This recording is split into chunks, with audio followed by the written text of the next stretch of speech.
Assalamualaikum warahmatullahi wabarakatuh. Eh, Waalaikumsalam saya warahmatullahi ingin mengucapkan terima kasih yang sebesar-besarnya kepada Bapak Ibu yang telah meluangkan waktu untuk bergabung di diseminasi Didamba kelas SU dan Kalor ini.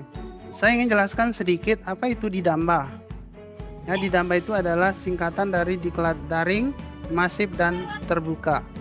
Ya, daring itu artinya full online, ya tidak ada luringnya. Kemudian masif itu kalau kita terjemahkan dari Kamus Bahasa Indonesia itu artinya padat, terstruktur gitu ya. Artinya walaupun dia daring, tetapi Pempat TK IPA itu tetap mengharapkan targetnya itu sama dengan diklat secara luring atau tatap muka. Dan memang seperti itulah kondisinya, ya. Ya, kita dipaksa untuk bisa menyelesaikan tugas dengan baik seperti itu. Kemudian terbuka artinya siapa saja boleh mendaftar dan siapa saja boleh ikut asal memenuhi kriteria. Kriterianya adalah guru IPA SD, guru IPA SMP, guru IPA SMA. Yang jelas tidak boleh guru sejarah Palim ya. Nanti jangan sampaikan ke temannya guru sejarah bisa ikut, itu nggak bisa. Ya seperti itu. Kemudian bagaimana cara mendaftar? Ya, jadi cara mendaftarnya seperti ini. Ya, bisa masuk ke alamat ini tkp.kemdikbud.go.id/mooc. Ini ada kepanjangannya ini. Ya, mengarah kepada diklat daring tadi. Kemudian bisa juga lewat ini teman IPA pempat.tkipa.net. Nah, biasanya ini ketika sudah ada surat edarannya dari Pempat TK IPA ya, jadi halaman ini yang ada di sana. Nah, kita tinggal masuk ke sini, kemudian menggunakan email yang aktif gitu ya. Ya, masukkan email, kemudian masukkan password dan masukkan data kita di sana. Nah, kemudian ini biasanya kita daftar hanya diberi tenggang waktu 2 hari dan sehari setelah itu langsung pengumumannya di sini. Ya, di laman Didamba pempat.tkipa.net. Ya, seperti itu. Nah, seperti yang saya sebutkan tadi, nanti Bapak Ibu mungkin lewat grup akan kita share akan ada surat edaran seperti ini. Nah, jadi insya Allah karena kita batas akhirnya tanggal 7 April, berarti insya Allah setelah itu akan ada lagi diklat yang sama, ya. Setelah itu diklat yang sama Bapak Ibu bisa ikut. Ya, insya Allah tidak terlalu menguras waktu kita ya. Cuma memang ketika ada praktek itu ya kita wajib harus ada alat itu, ya. Nah, kemudian kelas apa saja yang dibuka untuk guru fisika SMA? Ya, kelasnya banyak sekali ya, jadi dari guru SD, guru SMP, kemudian guru SMA. Nah, untuk guru fisika SMA cuma ada 4 kelas saja. Ya, yang ada itu kelas SU dan Kalor. Kelihatannya mudah Bapak Ibu ya. Judulnya SU dan Kalor, sudah terbiasa lah. Ternyata tidak seperti yang kita bayangkan. Ya, merubah mengkonversi suhu dari termometer ke satu yang lainnya, tapi ada materi-materi baru yang selama ini cenderung kita abaikan dan insya Allah kita dapatkan dari kelas SU dan Kalor ini. Kemudian ada kelas fluida ya, kemudian yang ketiga itu adalah kelas pemanfaatan software tracker dalam pembelajaran fisika. Ini sudah didiseminasi oleh Bu Nura pada hari Sabtu yang lalu. Ya, ini kelas-kelas yang bisa kita pilih. Insya Allah dalam kedepannya katanya akan dikembangkan ke kelas-kelas yang lainnya. Ya, ini struktur programnya. Tapi ini saya lupa mengatur ulang, ini sudah terlanjur masuk. Ya, ini struktur programnya. Materi pokok 1, 2, dan 3. Umumnya ya dibagi menjadi 3 materi pokok. Oke, saya langsung masuk ke kelas SU dan Kalor. Ada yang langsung bisa masak, ada yang ya, ini kelas SU dan Kalor ya. Ini kegiatannya ada pendahuluan, mohon maaf. Kemudian ada konsep SU dan Kalor, mekanisme menjaga keseimbangan suhu tubuh, kemudian pemuaian, penutup, dan diseminasi. Nah, saya ingin tunjukkan apa saja isi masing-masing sesi ini. daftar lagi sih, Weh? Bisa dilihat Bapak Ibu? Saya?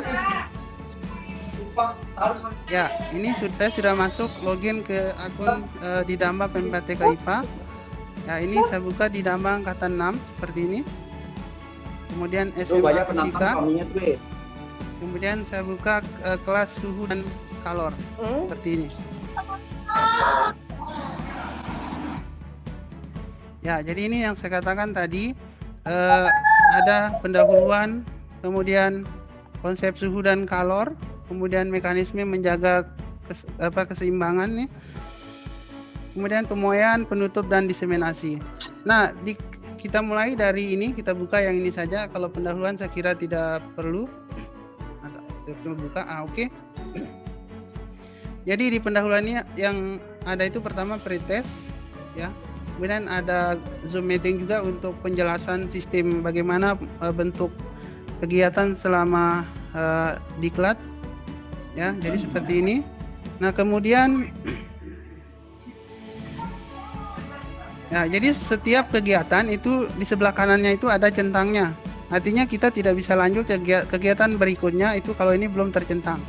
Saya beri contoh, misalkan di forum perkenalan, ini kita diwajibkan, ya, kita memperkenalkan diri, kemudian memberi komentar ke tiga teman kita yang lainnya. Jadi kalau itu sudah kita lakukan, baru ini tercentang dengan sendirinya. Nah, kalau ini tidak tercentang, maka kita tidak bisa lanjut ke kegiatan berikutnya. Jadi kira-kira seperti itu bentuk kegiatannya, Bapak Ibu.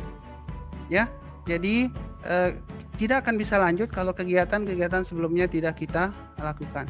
Kemudian yang kedua, untuk suhu dan kalor, ya, isinya adalah ya, tentang suhu dan kalor sebagaimana kita ajarkan di dalam kelas, konversi suhu, kemudian bagaimana dampak kalor terhadap perubahan wujud, kemudian menaikkan suhu. Nah, di sini ada satu tugas, ya. Ini tugas suhu dan kalor, ya. Jadi seperti ini kira-kira tugasnya. Ya, soalnya sederhana, insya Allah kita bisa jawab. Kemudian bila air bersuhu 0 derajat di dalam gelas diberi es balok yang bersuhu 0 derajat, maka hasil yang akan terjadi adalah, jadi kira-kira seperti ini, cuma 2 soal. Ya, rata-rata tidak banyak yang seperti itu. Kemudian tiap sesi itu ada tesnya, ya. Soalnya rata-rata 2 saja, ya, waktunya cuma 10 menit. Nah, kemudian saya lanjut ke yang ketiga. Di yang ketiga itu adalah ini mekanisme menjaga keseimbangan, kestabilan suhu tubuh. Nah, ini materi yang selama sekali kita tidak pernah kita sentuh ketika kita mengajar di kelas. Di mana letak pentingnya materi ini? Di sini kami diberikan LK1 dan LK2. Nah, jadi seperti ini, saya buka LK1-nya. Ya, LK-nya cuma segini saja, Bapak Ibu. Pertanyaannya adalah, berilah centang pada salah satu angka 1 hingga 4 bila sesuai dengan kebiasaan Anda. Misalkan mengipasi badan bila terasa panas. Saya memilih yang sering. Kemudian menggunakan jaket bila berada di ruangan dingin. Ya, kadang-kadang, ya, karena tanpa jaket, tapi kalau memang terlalu dingin kan kadang kita pakai jaket, ya, tapi umumnya kita kan enggak. Kemudian minum minuman yang menghangatkan badan ketika dingin, gitu, ya. Mungkin kita sering minum air jahe mungkin, ya. Ya, saya sering, cuma niatnya bukan untuk menghangatkan badan, jadi saya tidak tahu itu arahnya ke sana, maka saya tulis tidak pernah. Kemudian memakan makanan pedas bila kedinginan. Oh, saya baru tahu ini, ternyata kalau kita kedinginan kita bisa makan makanan pedas. Tapi saya katakan di sini tidak pernah, karena kalau saya makan misalkan rujak mangga misalkan, itu niat saya bukan karena kedinginan, ya, untuk menghilangkan rasa dingin, tapi karena memang ingin makan, seperti itu. Nah, ini hal-hal sederhana yang selama ini kita abaikan. Ya, kita jawab kemudian saya jelaskan. Saya kira seperti itu. Kemudian yang kedua, LK yang kedua itu mekanisme menjaga kestabilan suhu tubuh. Ini suatu hal yang baru bagi saya, mungkin bagi kita semua. Coba kita lihat. Ini percobaannya secara umum adalah kita mengukur suhu awal, ya. Dalam ini kita diminta mencari 10 laki-laki dan 10 perempuan, tapi saya nggak ketemu. ya, karena susahnya mengumpulkan siswa selama daring. Akhirnya saya kumpulkan anak saya di rumah dengan teman-teman kelasnya. Kemudian yang cowoknya ini kebetulan ini siswa SMA 2 juga. Nah, untuk pengambilan data pada manusia, ya ini suhu awalnya. Nah, ternyata kesimpulan dari percobaan ini adalah ketika kita mengkompres dengan air hangat, ternyata suhu tubuh kita turun. Ya, semua orang yang saya jadikan sampel percobaan ini ketika dikompres dengan air hangat, suhu tubuhnya turun. Ya, cara mengompresnya bukan di dahi ya Bapak Ibu, bukan di kening, tapi di leher ya, di tempat di mana ada pembuluh arteri ya, saluran darah besar. Artinya informasinya cepat beredar ke seluruh tubuh. Artinya nanti kalau kita punya anak demam, jangan hanya dikompres di kening saja, Bapak. Cari di lekukan ketiak, di paha gitu ya, di lekukan paha. Kemudian ya tempat-tempat di mana ada pembuluh darah besar. Nah, kemudian ketika kita kompres dengan air dingin, ternyata suhunya malah naik. Saya baru tahu ini kenapa. Dari percobaan ini saya baru tahu bahwa kenapa orang demam itu harus dikompres dengan air hangat. Nah, saya dapat jawabannya ini. Nah, penjelasannya adalah seperti ini. Ya, ketika kita seseorang dikompres dengan menggunakan air hangat, maka pusat kendali suhu tubuh di dalam tubuh manusia akan menerjemahkan bahwa suhu luar itu adalah hangat. Maka secara otomatis suhu tubuh kita akan menurunkan suhunya dengan sendirinya. Tetapi kalau kita kompres dengan air dingin, maka pusat kendali suhu tubuh kita akan menerjemahkan bahwa suhu di luar itu adalah dingin. Maka tubuh kita akan dengan sendirinya menaikkan suhunya. Maka hati-hati kalau kita mengkompres anak yang demam dengan air dingin, itu nanti malah semakin demam ya, suhunya akan semakin naik. Kemudian yang kedua, percobaan yang sama saya lakukan pada benda mati, dalam ini sendok makan atau logam. Ya, kalau logam dikompres dengan air hangat ya ikut hangat dia ya, jadi ikut suhunya bertambah. Sedangkan kalau dikompres dengan air es ya turun juga gitu ya, karena logam atau benda mati tidak punya sistem di dalam benda itu yang menjaga atau yang mempunyai mekanisme untuk menjaga kestabilan suhunya ya, seperti itu. Nah, lain halnya dengan hewan. Ini saya ambil kucing ya. Ini kucing. Tadinya saya inginnya katak gitu ya, katak atau ular. Betul, ada ular di kampung saya. Dan katak kemarin saya ingin coba, ternyata kataknya katak yang dikit-dikit kencing, kalau kena tangan kita bisa bengkak. Akhirnya nggak jadi. Akhirnya saya pakai kucing saja yang familiar. Nah, kucing itu ketika dikompres dengan air hangat turunnya sedikit saja, bahkan hampir stabil. Dikompres dengan air dingin juga demikian. Jadi nggak kayak manusia. Jadi kalau dikompres dengan air hangat jauh turunnya, kalau dikompres dengan air dingin jauh naiknya. Nah, kucing ini bisa dikatakan dia suhu tubuhnya konstan. Ya, maka jarang kita lihat, mungkin walaupun musim dingin nanti di bulan 6 atau musim panas di bulan 10-11 kita hewan itu sama saja sebetulnya. Ya, mungkin karena jadi beda dengan kita ya. Kalau kayak kucing kan ada pelindung tubuhnya, rambutnya yang tebal sehingga tidak terlalu terpengaruh oleh kondisi cuaca di sekitarnya. Jadi seperti itu Bapak Ibu. Ya, kesimpulannya seperti itu tadi. Kalau manusia jadi mekanisme dalam tubuhnya, terdapat mekanisme di mana di dalam tubuh kita itu ada pusat kendali suhu tubuh kita yang bisa menaikkan dan menurunkan suhu tubuh kita secara otomatis gitu ya, ketika terjadi perubahan suhu lingkungan. Jadi seperti itu. Itu LK dari sesi yang ketiga, itu menjaga kestabilan suhu tubuh. Kemudian yang ketiga adalah sesi ketiga itu adalah pemuaian. Nah, di sini ada 2 LK. LK-nya adalah percobaan pada pemuaian zat padat dan pemuaian pada zat cair. Nah, ini juga kita mungkin jarang melakukan praktek ini.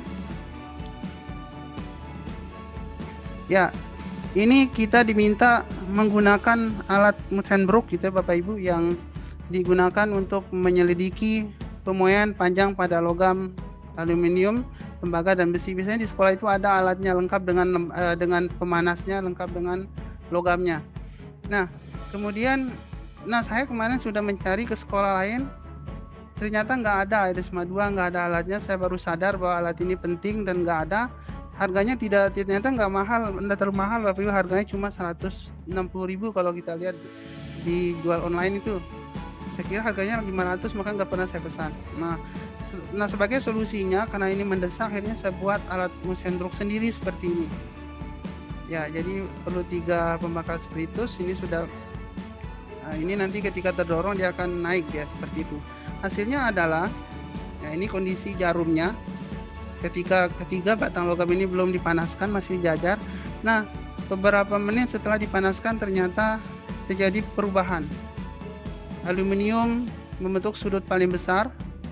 Ya, jadi saya nggak sempat ya memasang busur derajatnya. Yang penting kita tahu ya, karena yang ingin didapatkan dari sini adalah logam mana yang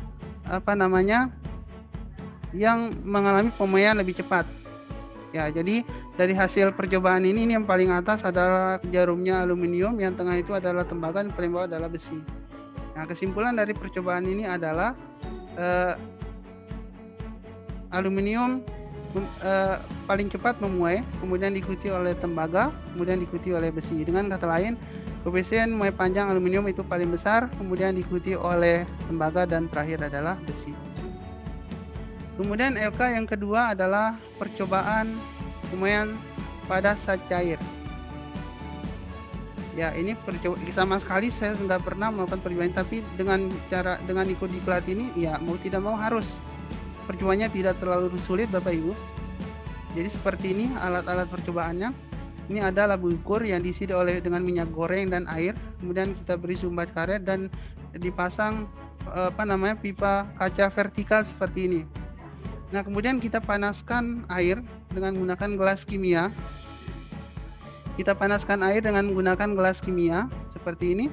Nanti sebetulnya ini diharapkan seperti ini ya. Jadi menggunakan satu wadah supaya suhu airnya sama. Tapi saya cari panci itu sulit ya, wadah yang besar. Akhirnya saya menggunakan gelas kimia. Ya, tapi dengan ukuran api kira-kira nyalanya sama supaya panasnya sama. Kebetulan mulai mendidihnya waktunya sama juga. Nah, jadi ketika ini mendidih, ini kita masukkan ke dalamnya. Ya, ini masukkan minyak goreng, masukkan secara bersamaan. Ternyata hasilnya begini. Ya, hasilnya seperti ini Bapak Ibu. Ini posisi air, permukaan air setelah berapa menit dipanaskan. Nah, sementara minyaknya sudah lebih dulu sampai di atas, bahkan sudah ada yang tumpah. Saya lihat ini secara kasat mata, kecepatan pemuaian minyak di sini, pertambahan volume minyak itu lebih dari 3 kali dari kecepatan pertambahan volume air. Itu dari hasil pengamatan ya, saya nggak mencatat waktunya. Karena airnya masih di sini, minyaknya sudah tumpah. Akhirnya pembakar spiritusnya saya jauhkan dari sini supaya tidak makin tumpah semuanya. Nah, jadi kesimpulan dari percobaan ini adalah bahwa koefisien pertambahan volume minyak lebih besar daripada pertambahan volume air, yang berarti bahwa minyak mempunyai koefisien muai volume yang jauh yang lebih besar daripada air. Jadi sederhana percobaannya, tidak sampai mencari angka gitu ya, koefisiennya berapa seperti itu. Oke, itu yang ada pada sesi yang ketiga pemuaian. Kemudian di sini juga ada tesnya, sama tiap sesi ada tes. Baru yang terakhir adalah post test penutup.